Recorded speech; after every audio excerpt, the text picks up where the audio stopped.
예레미야 2장 1절부터 19절까지 또 교독하겠습니다.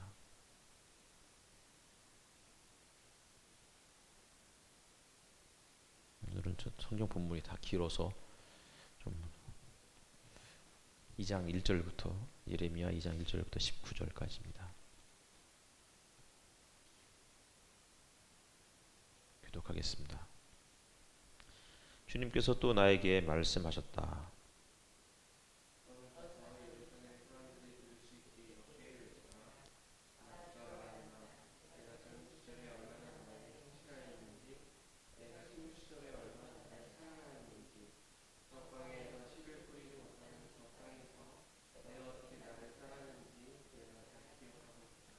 이스라엘은 나 주에게 거룩하게 구별된 나의 수확 중 첫 열매다. 누구든지 그것을 가져다 먹으면 벌을 받고 재앙을 만났다. 나 주의 말이다.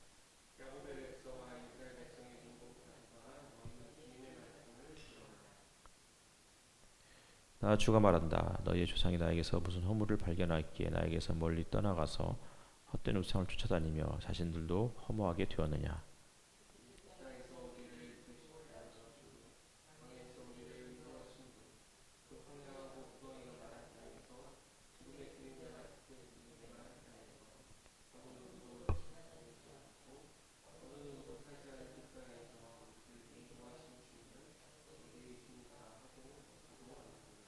내가 너희를 기름진 땅으로 인도해서 그 땅의 열매를 먹게 하였고 가장 좋은 것을 먹게 하였다. 그러나 너희는 들어오자마자 내 땅을 더럽히고 내 재산을 부정하게 만들었다.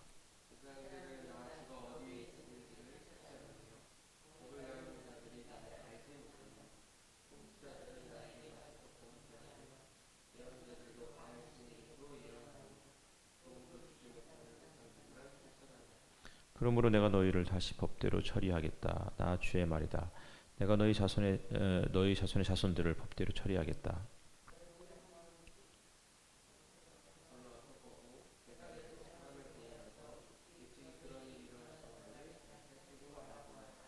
비록 신이라 할 수 없는 그런 신을 섬겨도 한 번 섬긴 신을 다른 신으로 바꾸는 민족은 그리 흔하지 않다. 그런데도 내 백성은 그들의 영광을 전혀 쓸데없는 것들과 바꾸어 버렸다.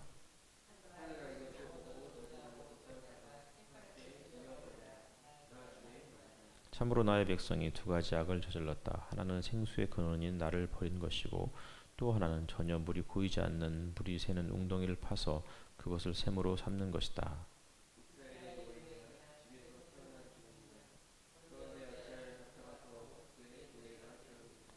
원수들이 그를 잡아놓고 젊은 사자처럼 그에게 으르렁거리며 큰 소리를 질렀다. 그들이 이스라엘 땅을 황폐하게 만들었다. 성읍들은 불에 타서 아무도 살지 않는다.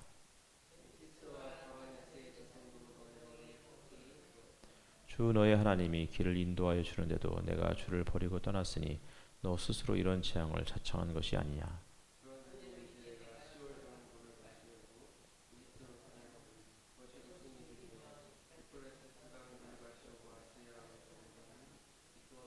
같이 읽겠습니다. 내가 저지른 악이 너를 벌하고 너 스스로 나에게서 돌아섰으니 그 배신이 너를 징계할 것이다. 그러므로 주 너의 하나님을 버린 것과 나를 경외하는 마음이 너에게 없다는 것이 얼마나 악하고 고통스러운가를 보고서 깨달아라. 나 주 만군의 주 하나님의 말이다. 아멘. 예레미야에도 또 불에 대한 이야기가 또 이렇게 나와 있죠. 그러니까 이스라엘 사람들이 기본적으로 고통을 당할 때 이렇게 이제 불로 표현한다라고 했던 말씀이 또 예레미야에서도 그렇게 또 우리 확인할 수 있습니다. 어쨌든 간에 예레미야서는 이스라엘 백성들이 이제 바벨론으로 끌려가는 그런 상황에서 쓰여진 성경이죠. 근데 이제 그것을 이제 그 원인들을 이제 보고 있는 거예요. 왜 이런 일들이 벌어졌는가? 생각해 보니까 하나님께서 이제 자신들을 얼마나 성실하게 그들을 대하셨는지, 그러면서 젊은 시절에 얼마나 나에게 성실하였는지, 내가 신부 시절에 얼마나 나를 사랑했는지, 그러면서 이제 하나님께 이스라엘 백성들이 신실했던 그때를 기억하고 있는 거죠. 처음에 그랬다는 거예요. 신혼 시절에는 신부 시절, 신혼 시절 이거잖아요. 근데 이제 그러면서 2절 말씀, 3절이죠. 3절 말씀에 이스라엘은 나 주에게 거룩하게 구별된 나의 수확 중 첫 열매다 이렇게 이야기해요. 첫 열매, 만물 뭐 이런 얘기잖아요. 그러니까 하나님 앞에서 가장 첫 열매를 바쳤다는 것은 어쨌든 간에 한 해 수확의 첫 열매를 바쳐서 모든 것을 다 바쳤다. 그런 의미들을 담고 있어요. 근데 문제는 딱 그것만인 거죠. 그러니까 신혼 때 신부였을 때 그때 참 좋았는데 그때는 참 잘했는데 근데 그거를 해놓고 그리고 그 이후에 10분의 9는 자기 마음대로 살았다 이렇게 이야기하고 있는. 그러면서 이제 4절부터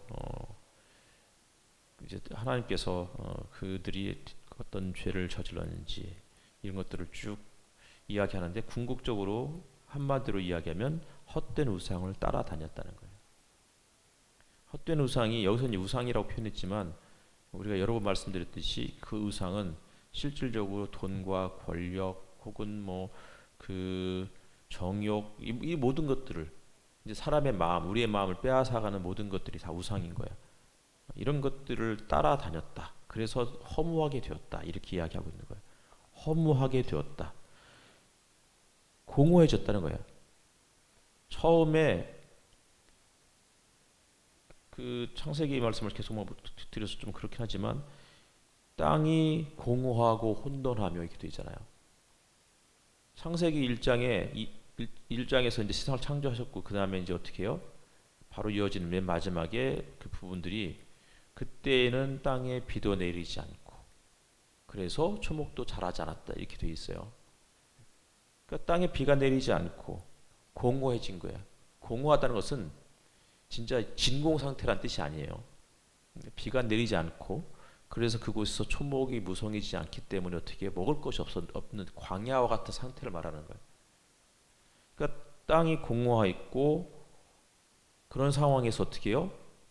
비가 내리기 시작하는 거예요. 그러자 다시 에덴이 등장하죠. 바로. 요 이제 창세기 1장과 2장의 그 중간 요 부분이 연결해 주는 부분이 되게 중요한 부분인 거예요. 그러니까 세상은 처음에는 공허하고 혼돈 가운데 있었고 흑암중이 있었고 그랬는데 그 가운데서 빛을 비추고 빛을 비추게 하고 무치 드러나게 했고 이게 1장의 내용이라면 2장의 내용은 공허한다는 것이 어떤 의미인지를 보여주는 거죠. 땅에 비가 내리지 않았기 때문에. 여기서도 마찬가지인 거예요. 계속해서 허무한 우상들을 따라다니다 보니까 허무하게 되었대요. 공허해진 거예요. 실질적으로 자신의 어떤 것들도 보여줄 수 있는, 그러니까 거둘 수 있는, 자신 의지할 곳 없는 이제 이런 상황이 돼버린 거죠. 그래서 허무하게 되었다, 혹은 뭐 공허하게 되었다 이렇게 표현하고 또 다른 성경에서는 헛되었다 그랬어요. 이게 이제 전도서 말씀에 우리가 뭐 헛되고 헛되다 헤벨이란 말을 했었잖아요. 그렇게 됐다는 거예요. 그러니까 삶의 의미가 다 사라진 거예요. 공동 번역은 허수아비가 되었다 이렇게도 표현했어요. 허수아비. 뭐 어쨌든 다 그런 삶의 의미가 사라진 거죠. 그리고 더 문제는 그렇게 힘들면서도 주님을 찾는 자들이 없다는 거예요. 어느 누구도 지나다니지 않고 어느 누구도 살지 않는 그 땅에서 이게 광야인 거잖아요. 그 땅에 살면서도 우리를 인도하신 주님이 어디 계시느냐 이제 주님을 찾지도 않는다는 거죠. 주님이 처음에 기름지게 했고 열매를 거두게 하셨다는 거예요. 초실절 처음 열매를 거두게 하셨잖아요. 광야에서 비를 내리셔가지고 그래가지고 첫 열매를 거뒀어요. 그래서 하나님께 그걸 바쳤다고요. 다 바쳤다는 뜻은 아니죠. 일부를 바쳤다는 거예요. 만물을. 그렇게 바쳤는데 그런데 이스라엘 백성들이 들어오자마자 내 땅을 더럽혔다 이렇게 말씀하고 있는. 제사장들이 주님이 어디 있는지 찾지 않는데 법을 다루는 자들이 주님을 알지 못한대.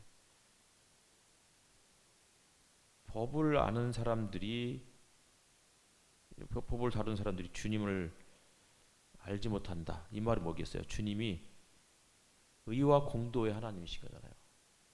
법을 정하신 분이라고요. 율법을 정하신 분. 근데 그들이 주님을 알지 못한대요. 그러니 자기들 마음대로 판단하고 그렇게 처리하는 거죠. 그래서 하나님께서 다시 법대로 처리하겠다고 말씀하고 있는 거예요. 세상 어디를 가봐라. 헛된 우상을 섬기는 자들도 신을 함부로 바꾸지 않는다. 한 번 섬기면 끝까지 섬기는데 너희들은 어떻게 그토록 수시로 신을 바꾸느냐고. 하나님을 따르다가 이집트에 가면 이집트 우상을 따르다가 다시 또 바벨론으로 가면 바벨론 우상을 따르고 가나안 땅에 정착하니까 가나안 우상들도 섬기고. 그러면서 두 가지 악을 저질렀다고. 생수의 근원인 하나님을 버리는 것. 또 하나는 전혀 물이 고이지 않는 웅덩이를 파서는 그것을 샘으로 삼은 거죠.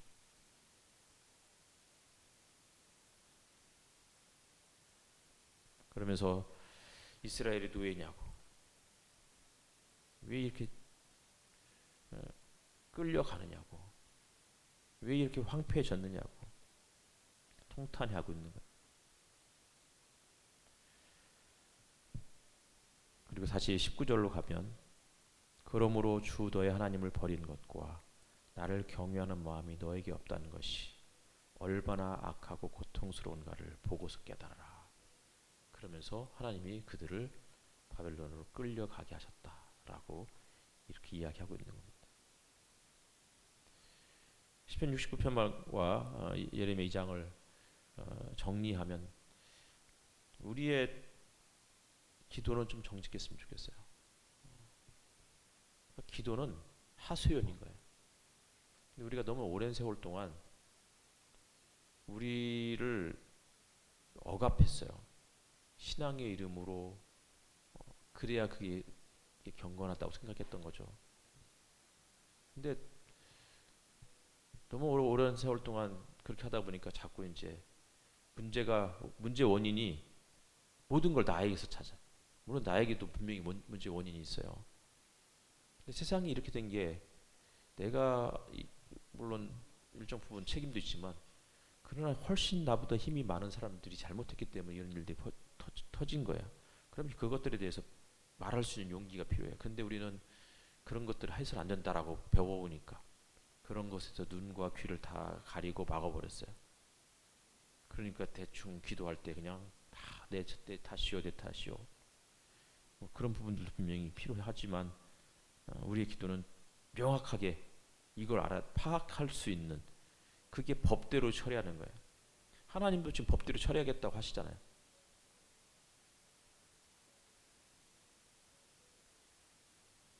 명확한 것을 파악하고 그리고 나는 여기서 내가 할 수 있는 일이 무엇인지를 바라보고 내가 회개할 부분들을 회개하고 그러나 바다의 괴물들을 향해서도 주님을 찬양하라고 외칠 수 있는 그런 어떤 그 분별력들이 우리에게 필요하지 않을까 싶어요. 그러면서 또 한편으로는 우리가 하나님을 경외하고 있다고 말하면서 정말 힘들고 어려운 때 예전에는 우리 할머니 혹은 우리 어머니들이 너무 힘들 때 교회 가서 그냥 펑펑 우시고 그게 기도라고 생각했어요. 그게 기도였죠. 많은 말씀을 못했어요. 그냥 막 거기서 기도하면서 막 그냥 울고 남편 욕하고 하나님께 어떻게 제발 살려달라고 거의 그 기도의 문장이죠. 기도의 문장 자체가 그냥 그 정도였던 거예요. 그냥 아주 단순했어요.